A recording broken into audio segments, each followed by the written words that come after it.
Anda kembali menyaksikan Kompas Bisnis, Saudara. Saya lanjutkan pertanyaan tadi, Mas Yuki, ini kalau misalnya sudah lama nih investasinya, baru mau lapor sekarang, ngaruh nggak kebesaran pajak yang harus dibayarkan? Biasanya suka keluar tuh, kurang bayar gitu. Iya. Gimana? Ya, baik. Untuk itu kita jawab bahwa investasinya ini dibagi dua.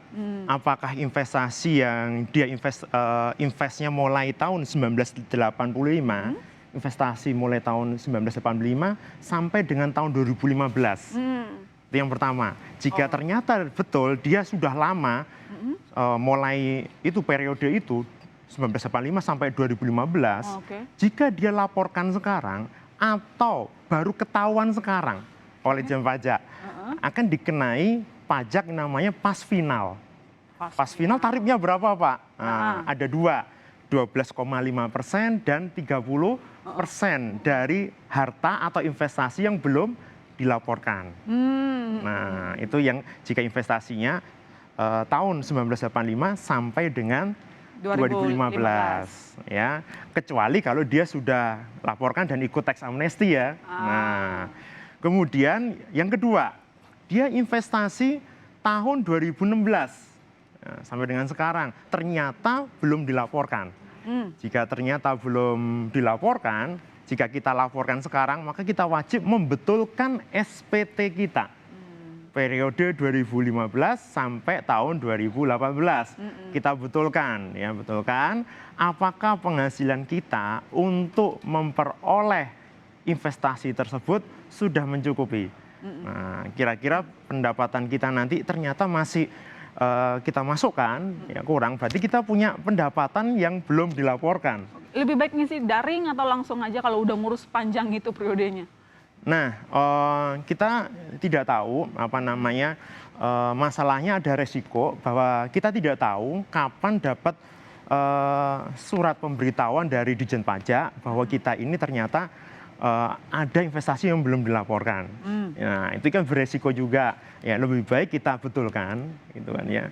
Meskipun tadi ada risikonya. Ini sedikit mengedukasi, Mas. Tadi kan soalnya Mas Yuki bilang ada risiko-risiko tambahan bayaran pajak nominal lebih besar. Betul. Gitu kan, supaya masyarakat yang merasa, tahu gitu saya nggak usah lapor deh kalau kayak gitu kan toh gede nominalnya gitu. Apa risikonya kalau nggak laporin? Nah, jika tidak kita laporkan, ternyata kurang bayarnya gede, Pak. Nah, ternyata kita kedaulan dari Dijen Pajak. Nah, kita ada risikonya adalah pemeriksaan. Jika di pemeriksaan malah bisa kena pajak yang lebih besar lagi, bahkan sampai ke pidana. Nah, itu kan sangat beresiko. Nah, saya sarankan kepada masyarakat wajib pajak, apabila ada kekurangan pelaporan dan sebagainya, itu perlu kita betulkan SPT kita, ya, sesegera mungkin, gitu ya, daripada nanti petugas pajaknya yang datang bertamu, gitu ya. Bertamu, kemudian Pak ternyata ada pendapatan kita yang belum kita laporkan. Oleh karena itu kan saya selalu mensarankan bahwa perlunya pencatatan pemasukan harta dan kewajiban itu sangat penting yang selama ini tidak diperhatikan oleh wajib pajak. Gitu. Mas, tadi kan kita sudah bahas soal saham dan juga reksadana. Kalau misalnya ada yang lain, investasi deposito, obligasi, KSBR dan lain-lain, itu gimana? Sama, itu juga perlu kita laporkan dalam daftar harta SPT tahunan, ya. Dan tentu itu juga ada pendapatan dari harta tersebut, seperti SBR, reksadana. Jika yang SBR, deposito, itu pendapatannya adalah bunga. Nah, bunga tersebut adalah harus kita laporkan dalam SPT tahunan pribadi kita sebagai pendapatan yang dikenai pajak final. Yang dikenai pajak final. Gitu ya. Mas Yuki, ini kalau misalnya ada orang yang sekarang baru mau beli, ada yang mungkin baru berinvestasi di beberapa sektor, masih ke depan nih gitu. Tapi apakah sudah harus dihitung juga apa potensi pajaknya atau mungkin penyusunan berapa yang harus dibayar? Ya, itu sangat penting dan perlu saya rasa. Lebih baik begitu malah ya? Iya, jadi kita sebut dengan perencanaan pajak. Ya, kalau kita kan ada perencanaan keuangan, nah, di sini juga ada kita sebut dengan perencanaan pajak. Ya. Jadi perencanaan pajak itu adalah bagian dari perencanaan keuangan. Contoh, saya mau beli rumah, saya mau investasi saham, mungkin 2-3 tahun lagi, gitu kan. Berarti saya harus siapkan dananya mulai dari sekarang. Ketika kita menyiapkan dananya dari sekarang, nah kita harus perhatikan nih, ya sumber income-nya dari mana. Oke.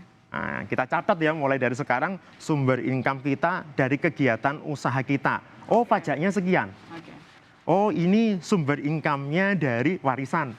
Pajaknya nggak ada misalkan. Oke. Oh ini dari reksadana dan seterusnya. Oke. Ini pentingnya seperti itu. Oke, baik. Terima kasih Mas Yuki atas edukasinya pagi ini. Yang jelas Baik. saudara tadi yang paling ditekankan adalah catatan pemasukan atau arus kas pendapatan per bulan Ya. supaya lebih gampang mengakumulasi pajaknya. Dan kalaupun ada beberapa investasi yang belum diberikan atau laporkan saat ini, laporkan sekarang sebelum petugas pajak bertamu ke rumah Anda gitu ya. Terima Betul kasih Mas sekali. Yuki. Dengan demikian kami menutup perjumpaan di Kompas Bisnis. Saya masih serta Regan undur diri. Sampai jumpa.